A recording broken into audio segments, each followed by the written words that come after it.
Hey folks, Steve here with a very special closing Empire of the Sun video for you today.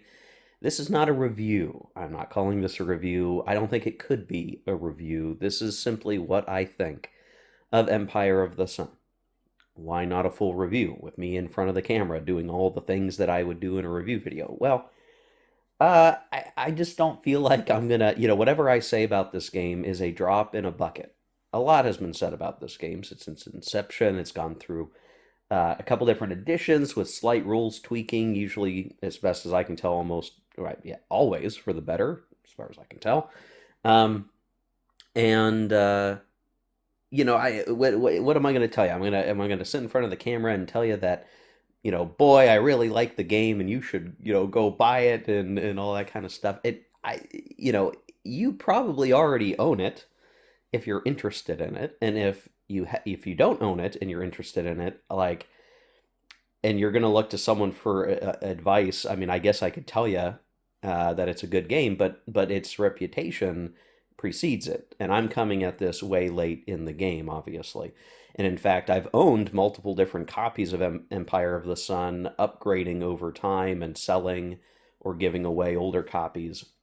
And what I have in front of us here is the 2018 printing, which is not the latest printing. And so even the latest rules are not what I had at my table, but I did, where it differed, I used the latest rules PDF, like the Alaska stuff. So, and if you don't know what I'm talking about, don't worry about it, because this is just what I think. Don't worry about the details. That's fine. Um, Firstly, just to get something out of the way before I talk about what I think of Empire of the Sun, just a quick word on the CDG solo system that GMT is officially supporting, that Stuka Joe designed and has refined over the years. I really quite liked the CDG solo system. I was sort of uncertain of, like, would it actually be entertaining to play? Is it really just, is it obfuscating more than it's allowing you to solitaire a CDG in a meaningful way? Um, and I actually quite liked it. Like, I think it does actually do what it says on the tin. Probably, I mean, I suppose GMT would not officially have supported it if it didn't. Um, but the fact that you're playing, you don't have visibility of all the cards at your disposal. Sometimes you get fun surprises, like, you have your cards face down and you roll the solitaire die, you get to reveal some cards that have been sitting there for a while. You don't know what's there, and suddenly you flip like this amazing card, that's going to change the shape of the game, and like that's fun, especially in Empire of the Sun. And we'll get into that, but um, excuse me. Uh, that part is good. And then, the one thing I maybe was critical of, that I'm seeing, like, the system self heals on this point. If in, like, a game like Empire of the Sun, you have a whole bunch of reaction cards, well, those empower the person with reaction cards, but eventually the solitaire die is going to force you to either play that reaction card or play other cards around it, and you'll just eventually get to the point where, like, you have no choice but to play that reaction card that, if you sit on it, you lose it. If you don't use it, you lose it. And that is that you know that that's something to keep in mind. You could have, and I did have, both sides holding on to really great reaction cards, kind of waiting to, like, is this the time to use it? No, let's wait. But of course, I know that I have that reaction card, so it changes the tempo of what you're doing in a solitaire context. And I think by the end I realized, like, yeah, I should have just used them, even if it was not like the perfect situation, because yeah, you can lose that card on your solo track. Um, Different die results will say, like, hey, if you don't have any other cards face up, like, you got to play that one potentially, and you just get into that opportunity cost. Like, yeah, I guess I have to play this reaction card. It's a really good reaction card, but it's a one ops card, and the die roll is telling me that I have to play it, or I have to play something else, and you get forced into that decision. So, um, overall, I'm pleased with the solo system more than I thought I was going to be. And so I think what this does for me is it really opens up the door. Uh, to use this system for other games that I have played before and like I really like, but I've not done on the channel just because we're doing other stuff. CDGs are harder to solitaire, obviously. Well, I think the CDG solo system is indeed, and I'm coming late to the game on this one too, guys. Um, does seem to work reasonably well, and so I do maybe want to try For the People, which is a game that I've played a number of times before and really, really like. Also from Mark Herman, like that might be a really good one to do the solo system with. Washington's War, a game that I appreciate. I think there's I have some wishes for Washington's War that I wish the game was different in a couple of different ways, but it's a really solid game, and I'll defend that game. um, like those might all be fun to do with the solo system on the channel. So I need to think through like, ooh, I'm gonna let me go do some deep tracks. Let's go back to some games that I really like that I have not messed with in a while. With the solo system, that was great. That was good. It worked well here and as an alternative solitaire system because I realize there's the CDSS solo system that comes with Empire of the Sun. The very best parts of that. Um, really are these Erasmus sheets because it's a kind of a dual thing here, right? Like that you might pick the CDG solo system because it doesn't like you don't have to learn that many rules to play it. Like it's like a page or two of rules that are like, oh, okay, and it makes sense. And once you understand the rhythm, like you just play the game, right? And you're playing the game like you already play the game. You would already be playing the game. The CDSS Erasmus solo system requires a lot more reading because you have to learn like how does this bot actually work? How is it supposed to work? How does it make its decisions? How do you move the pieces around the board for it? And it has its own booklet, at least as of the 2018 printing. I'm sure it's included in the newer printings. You have to put some more work into that, and that was work I didn't want to do this time. I just wanted to play as both sides and get a good feel for the game. My playthrough was really a learning game, guys, as you would tell from watching me play. Um, but it does help that like there's these flowcharts for strategy that you don't have to use for the solitaire system. Like arguably both players could be holding their respective cards here or the pamphlets it folds out, and you could be using the flowchart to get a sense of like if I'm totally clueless, maybe I'm not familiar with the operational progression of the Pacific War. Like what would I do? Like what seems like a good I got lots of cards, so what do I do? I don't have a lot of cards. What should I do?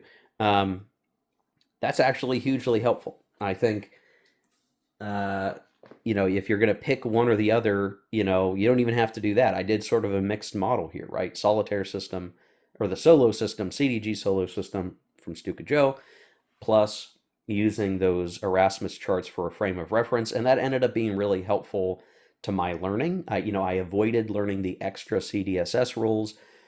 I could certainly see myself coming back and saying, okay, well, now I'm just going to play as Japan, and I'm going to have Erasmus be the allies, and I'm going to truly just play that way with a hand of cards, not the CDG solo system, and just play it straight up like that. And that maybe is like the next level of training for me. Might not be for you. Uh, but besides that, right, like just setting aside the solo system, right, I do need to talk about like Empire of the Sun as a game. And it was interesting when I did the very first introduction video for my playthrough series here. Um, I got a lot of good comments from folks saying like, "Hey, I've really wanted to play this, and boy, the rules were just the barrier, and I never got over the rules, and I never got to playing it, and so it's like they're undiscovered country situation here, right? Like they just couldn't get through it. They couldn't break the barrier. They could not break the Bismarck barrier, and uh, I get it, and I think this is something that all the things I just talked about, like these solitaire systems, the flow charts, like I think those help a new player get a sense of like what should I be doing, because I do think a lot of this game, there's a strength and a weakness, which is you can do a lot of things. Like no matter how bad your situation is, you tend to be able to do a lot of different things in at least the early to mid game. or maybe the mid game for both sides. Um, so it's hard to know like what should you do. And then there's just absorbing the rules, period. And to be honest, like the rules are 32 pages of rules, and they are kind of written in a format where like it takes some diligence to read through them. You do need to kind of bounce around a couple rule sections to kind of see how everything ties together. Um, so I understand why some folks have a challenge with it. I do think a couple of read throughs, and then if you're pushing some counters around, you will eventually get it. And I do think playing through the example of play will really help with that. I also think um, as you're playing, let's say, the historical hand of 1942, like you start to understand like how these systems work, and you learn the nuances. And like I would say the juice is worth the squeeze here. Like it all the rules are there for a reason, and they make sense in terms of what they're trying to portray, because you want to make sure you get the like, well, what happens if you try to invade a place with an amphibious invasion, but the enemy has air and naval forces around it and you don't? Okay, there's rules for that. What if we try to invade somewhere and they react units in? And what is reaction? What does reaction even mean? Um, Diligently reading through those rules, and I would even say you definitely want to be browsing Board Game Geek to see common rules questions. Do some research like along the way, and you will pick up on some things, nuances that you might not have realized along the way. So this is definitely a game that, yeah, is going to require a little bit more effort to absorb, because there is so much going on in the game. When you realize, if you happen to own Pacific War, either the old version or the new version, republished by GMT, um, like that's a very big game. And really, what Empire of the Sun is I think Mark Herman, having played his strategic scenarios in Pacific War and going, I think I can zoom out a little bit, but I can keep a lot of the same important aspects and just handle it at another level. And what that leads to here is this strategic game, that, as opposed to an Axis Empires or a World in Flames or a World at War or some of these other like big grand strategy World War II games that include a Pacific theater, like it is strategic, but you are doing everything in the sense of very explicit operations that have a scope and a size, and maybe you could think of it as speed, which I'll try to hit that. And so you have to learn how to run operations, which is different from like I follow my sequence of play and I do all my air raids first, and then I do all my naval moves first, and then I do my ground invasions, whatever, pick your game. You're going to have a sequence of play here. Here, because it's based around the cards, you have these very like set things you need to be able to go do. So you're absorbing 32 pages of rules, and you're having to like figure out the stuff that's in between the rules, of just like, hey, how can I successfully take a one hex island in the Pacific that's well fortified? Okay, and you learn, and I learned in my playthrough, like, what does that really look like? What do we need to do? Like, how much force do we need to bring to bear? What kind of cards am I going to need to do what I want to do there? Um, and like, there is fun and absorbing and learning how to play the game. Um, but really, there's a lot in the like, okay, well, what are all the things that you can even do in this game? Which I think I want to like adjust my camera angle here and talk about it, because there are so many different, I'm not going to say subsystems, but there's a lot of different things going on, maybe different mechanics, and they all intersect really interestingly, and like they affect each other on the game map as you play the game. And as the players, you have a lot of options of like, do I want to pull on that lever over here? And it's going to have an effect this way, and it's going to mean I'm not pulling the lever over there. And if my opponent pulls the lever over there, then and that's where you get into some of the hallmark Mark Herman designs of like trying to keep the initiative from your opponent by doing things that force them to react. Well, both players have a lot of different ways that they can do that in this game, and so I'm going to try to break that down a little bit in this video and just talk about like what that is really, like how interesting that is as a concept on the game map. So bear with me here, guys. So obviously, like the card play is one big element of Empire of the Sun, but what's really interesting is to say, well, and the game's scope is, I guess, specific here.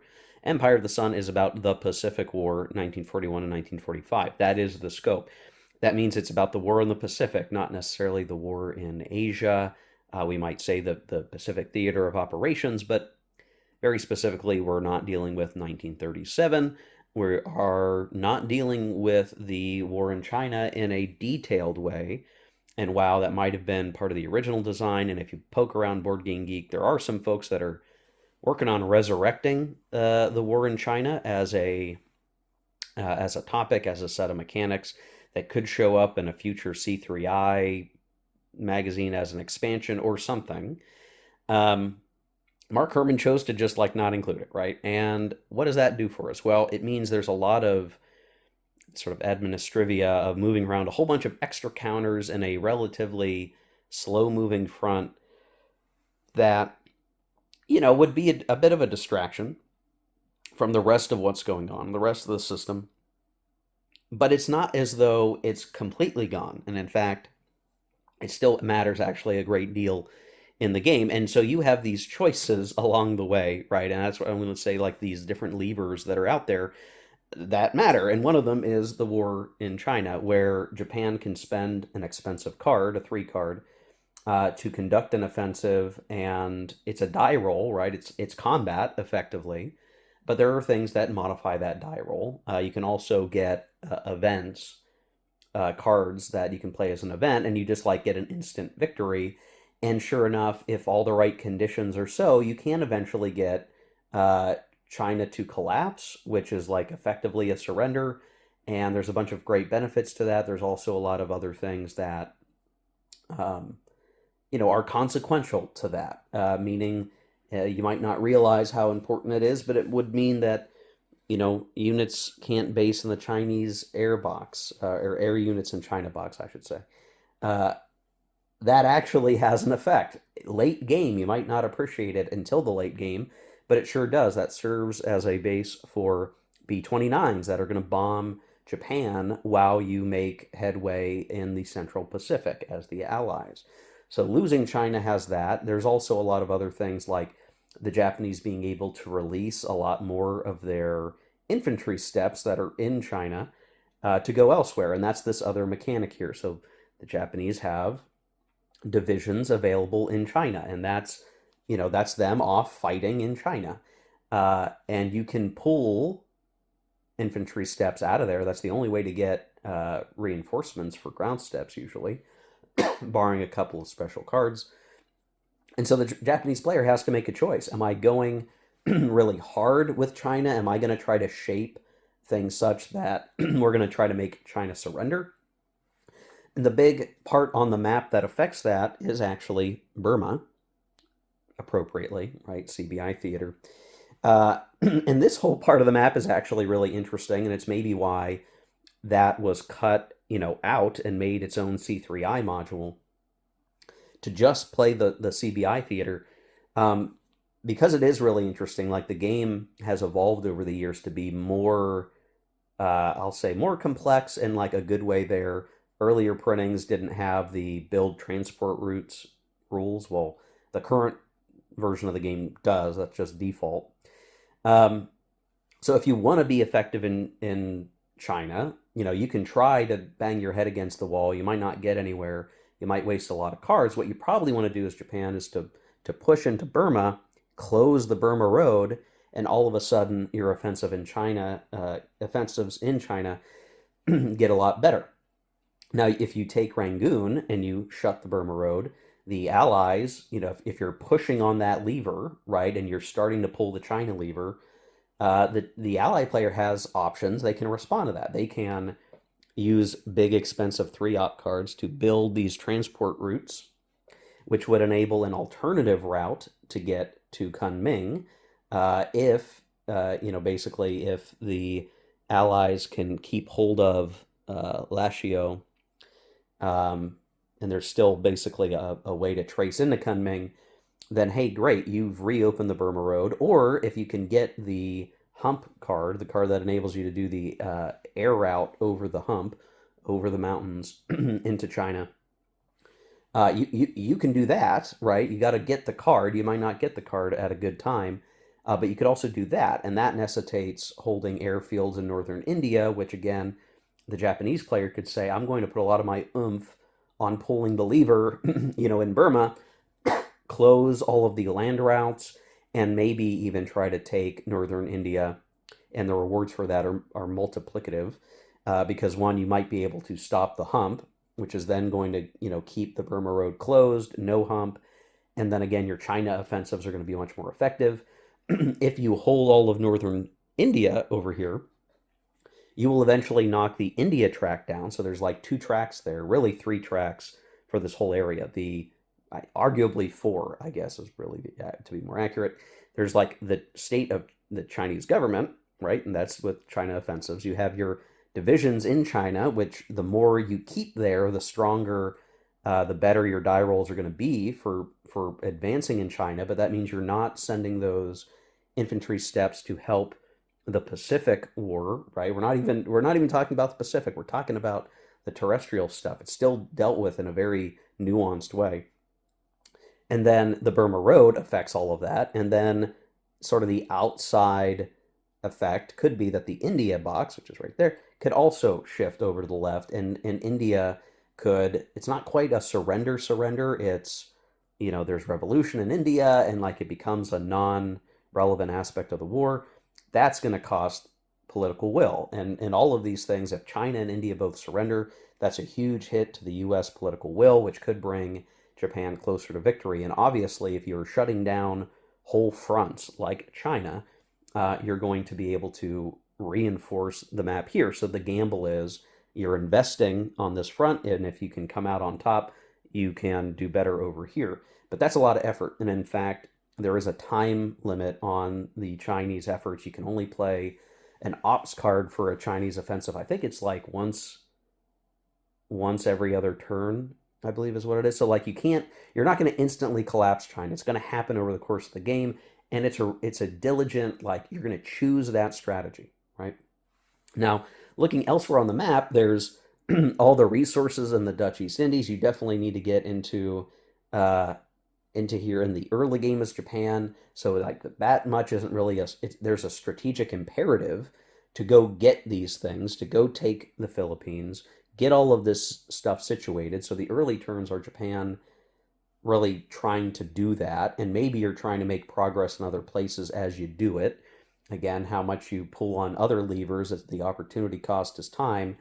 And then, yeah, eventually you are worried about the Pacific and in particular areas like, New Guinea and the Solomon Islands, even the Marshall Islands are positioned such that you really have to think about the importance of each hex. Like, what is that hex going to do for us? If you come off, not all the way, if you let off the effort, you could take Rabaul, but if you don't take Guadalcanal as Japan, well, the Allies control all these air bases still. They're going to surround and eat up your guys in Rabaul. We sort of saw that happen in my game. I should have pushed on to Guadalcanal. I shouldn't have left it open. And the important thing here is if you control Rabaul and Guadalcanal, you sort of get this, like you see this in other strategic games. You control the right spots, you get control of all these other little islands because the game is not simulating like all the small detachments that are going out and taking control of these other islands, but that's kind of what's happening underneath the hood. You need to do that. If you look at Kwajalein, Kwajalein is really important because it is the port, the furthest extent of the Japanese empire and its perimeter. You can launch attacks on Oahu from Kwajalein. You can even maybe launch ground forces from Kwajalein, but if you need to have piled up your units in Kwajalein, and if you've done that, the allied player is going to see it coming. So it's like it's your launching point, but it's obvious if you do anything there.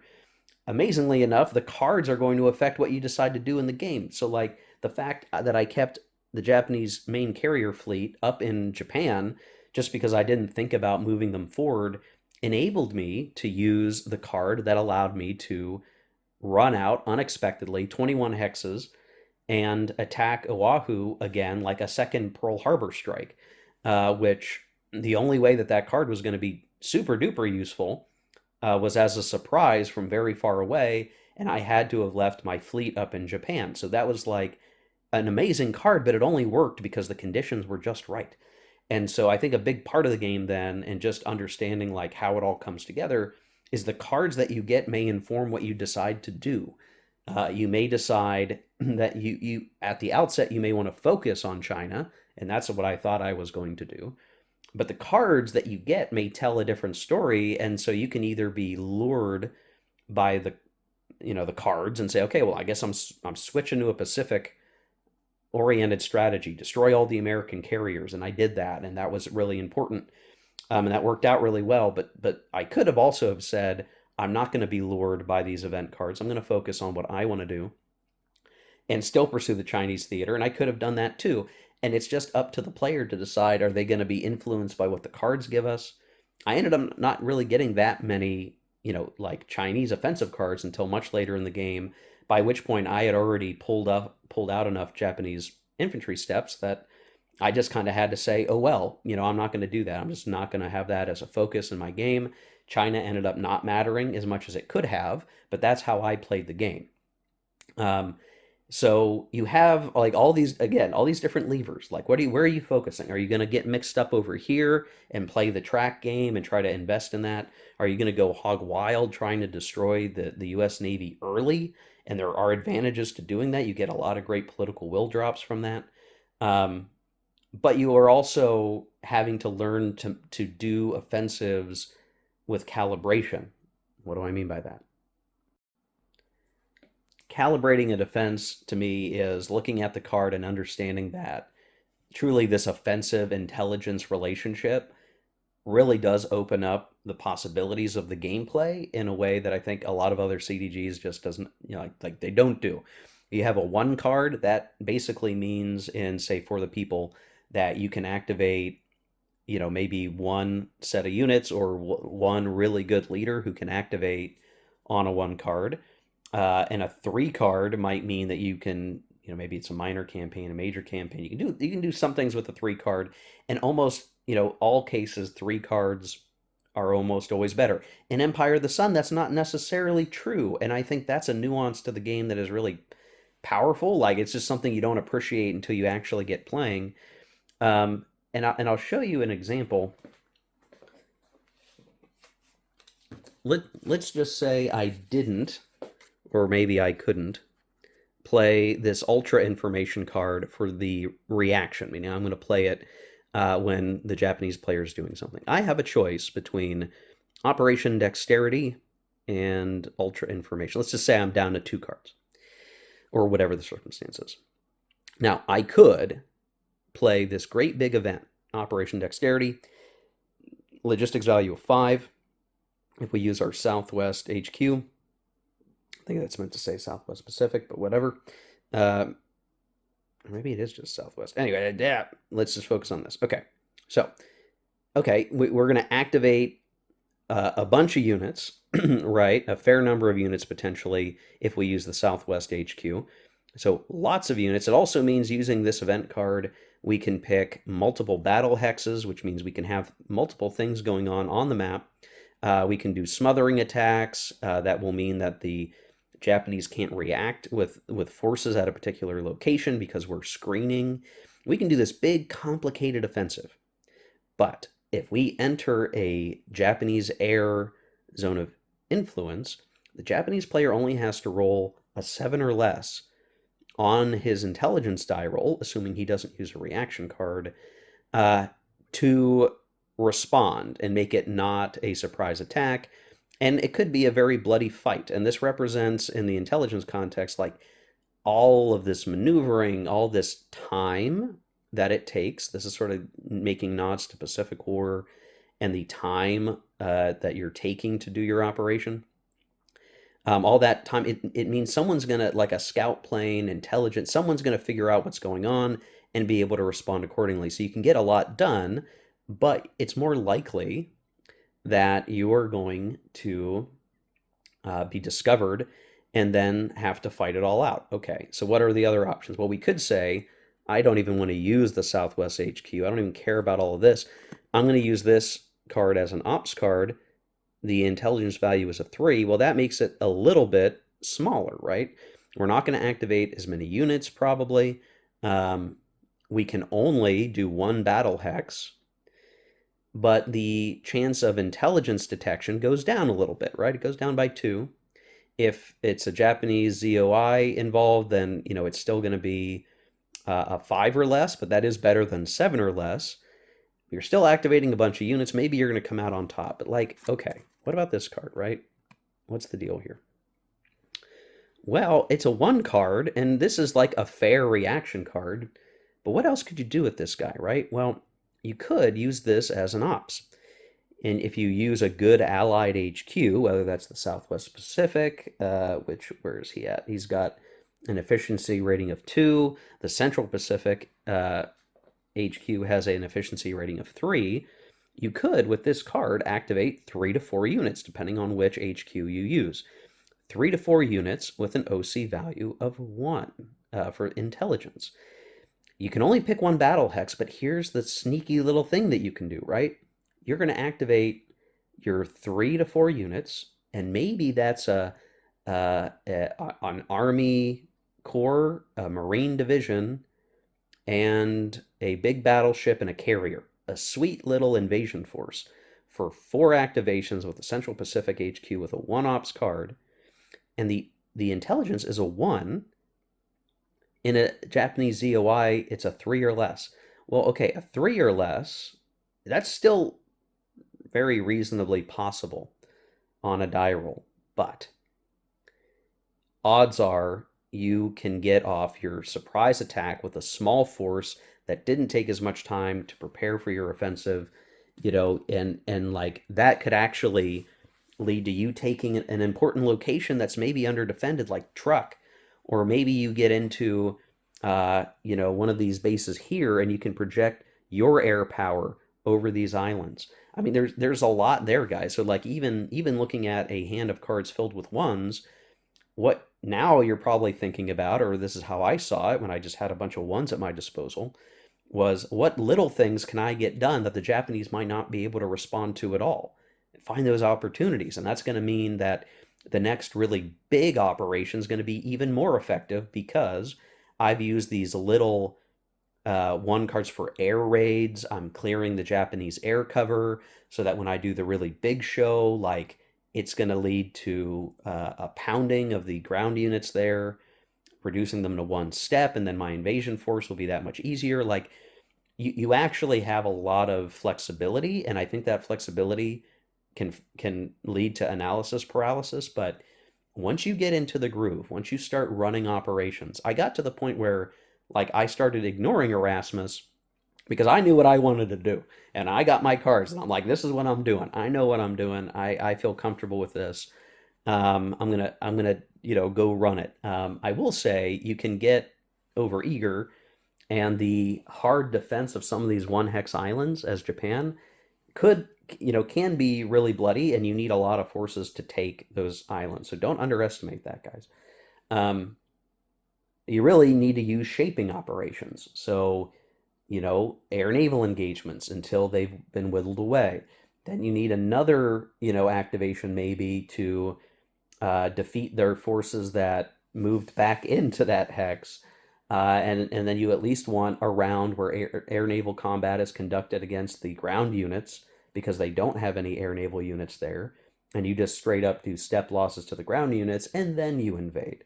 Like there's a lot of diligence in shaping operations, and the fact that the game like gives you the ability to execute shaping operations is really interesting, really cool, and it makes even 1 cards potentially of great value, because if you have a handful of big cards, let's say, like it like, yeah, that's great. You have a bunch of big cards that could be really valuable, but you can't do anything sneaky. You almost want a mix of high cards, low cards, so you can do sneaky shaping operations and then do a big show at some point on the turn, or do your big show early and then do these little sneaky things while your opponent is off balance. And like the fact that you have that capability in this game is really interesting. Very cool. Now, I'm not a very good player at this game, to be honest, guys. I'm sure if I played it opposed, I'd get my butt kicked. But even in a solitaire exercise, like it was a lot of fun just figuring out like how am I gonna advance here? What am I gonna need to do? I screwed up and got a bunch of my units killed, and I had to use a time machine to undo it and keep playing. But like you learn these things as you go, uh, and it just ends up being a really interesting game experience. I titled this video, what I think, because at the end of the day, Empire of the Sun is a good game, guys. I mean, like, I don't know what to tell you. It is a good game. It is a good game. It is a fantastic game. The fact that it is seemingly always on the reprint schedule should tell you something. I'm not adding anything new to the commentary here. I'm sure everything that I've said in this video and other videos has been said by other people. So, yeah, I'm adding my weight to the scale here, however small it might be compared to what's already there. That, like, this is, I think, um, one of the, if not the definitive game on the Pacific War. Now, again, we don't.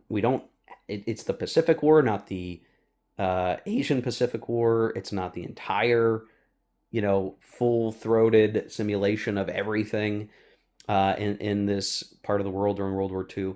Uh, but for what scope it sets and what it allows you to do and the flexibility of gameplay while still retaining, as opposed to a big grand strategy game where you're doing all these great big sequence of plays with minimal reaction from your opponent, maybe with like some reaction. All games have, many games have some form of reaction. The way that Empire of the Sun in a CDG format boils it down to what operation would you like to do or event would you like to play? I found myself really ops oriented. Like I want to run operations all the time. I don't want to use events. That's slowing down my tempo. I don't want to do that. But that's a strategy choice. That's a strategy choice that I made. That's a path that I could take. And in this game, you actually have many paths that you can choose to focus on. You can choose to focus on, as Japan, the CBI theater. You can choose to leverage the War in Europe cards. I didn't even talk about that earlier, right? Guys, like I left that out. I probably shouldn't have. Point with that one. That's another lever. You could get cards. They're 3 cards, but you could use them instead to decrease the War in Europe track and negatively affect U.S. reinforcements. I probably would have been better off doing that in my playthrough as Japan, but I didn't. That forces the Allied player to spend their War in Europe cards to offset what you're doing. Again, back to that perennial mechanic of making your opponent respond to your actions rather than the opposite. There's tons of that in this game. Now, granted, at the beginning of a campaign, 1942, the Allies don't have that many options. They are restricted.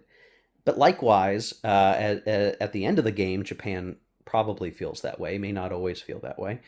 And right in the middle is kind of where both sides are scrambling to pick how are they going to shift the narrative? How are they going to shift the initiative? What is happening? You have all these options to pull on. As the cards come up, you can be seduced by what the card is telling you to do, and you start to shift your strategy. But maybe you're better off having a consistent strategy. There's just a lot to deal with there, guys. It's probably why this game can be played reasonably competitively. I believe like there are tournaments. I think Mark Herman has done a thing where he's played like 10 people at once or something. Chess style, chess master style. And I think that just links to the like you can learn to get good at Empire of the Sun. It is not purely a dice-driven game. There is a way to shape the results of the cards and what you have to do the things that you need to do. I've seen and I've read the article from Mark Herman that like you get a handful of crappy cards, uh, you can still take down the DEI. You still can make big advances as Japan. The cards are not like you're not hurt like in some CDGs of like, oh, here's a bunch of 1 cards, I'm hosed, and I have the promise that on odds I should get a big juicy hand later in the game. No matter what hand of cards you get, you have tons of options. I think that's a strength of a CDG. Not many CDGs have that tied to it. The fact that you have this intelligence bit factoring in makes it so that there's always some interesting thing that you can do, and the game remains interesting throughout. And as you transition from early to mid to late game, you start to see the results, the consequences of your strategy and your action start to come in. The fact that Japan did not contest China as hard as it maybe could have led to a very, and I focused on India, which was like a fine thing to do, but I made myself brittle. I was overly aggressive. The Allies pushed me back. I basically lost out on the whole China theater, and then that China ended up being a beautiful place to base some B-29s to bomb the home islands, which enabled a long-term execution for an atomic victory. Those things, start to feed in together. Me having played the defensive doctrine card when I did early on, when I could, made it so that the Allied advances at Saipan, Iwo Jima were going to be much, much harder than if they otherwise would have. That extra 10% can matter a huge amount. The +1 being a 10% on a D10 is huge, ultimately, in terms of the gameplay. So all of those things come together. I really enjoyed my time with Empire of the Sun. I am tempted to play around with it some more off camera before I do other stuff. I am maybe feeling the urge to go play Plan Orange, which is a 1930s hypothetical situation that was published in C3I. I can use the same CDG system card here for that, which is really cool. And now I kind of want to go do that. I want to play 1930s and see how different it is with smaller ZOIs and more battleship-oriented fleets, and Philippines mattering a whole lot more, even in the early phases. Like, I think this is a really great system. I can see why folks are saying, what else can we do with this system? What can we draw out of here? I do wonder, could you do a game of this nature, with a more like, I don't know, Hex Encounter World War II in Europe? Could you actually make that work? You're not, the island stuff doesn't matter as much. All of the air support and naval support really just benefits the attacker in this game, broadly speaking. Like, the defender doesn't get much for having air support, which feels a bit odd. I think for this game, it works. I think if you were to take it to like Europe, you'd have to change that, where ground support actually could help the defender. But it's. I think this game works. Like, as is, this is a great game. I'm really happy that I finally got to the table, that I got over the hump, so to speak, pun intended there, of learning the game, actually going to play it, use tools at my disposal to make it easier for myself, and using the CDG solo system was a really good choice for this guy. So that's what I think of Empire of the Sun. Long-winded, a lot to talk about. It was good stuff, guys. It was good stuff. This is like, I'm ecstatic that I got to play through this as I did and experience the game. It was a real hoot. So there you go. That's what I think. What do you think? Still having trouble with this one, guys? Let me know. I do encourage you folks that have had a hard time getting into the game to give it another shot. Try it solo system. Try it looking at the Erasmus flowcharts. Use a more recent printing if you got a really old one.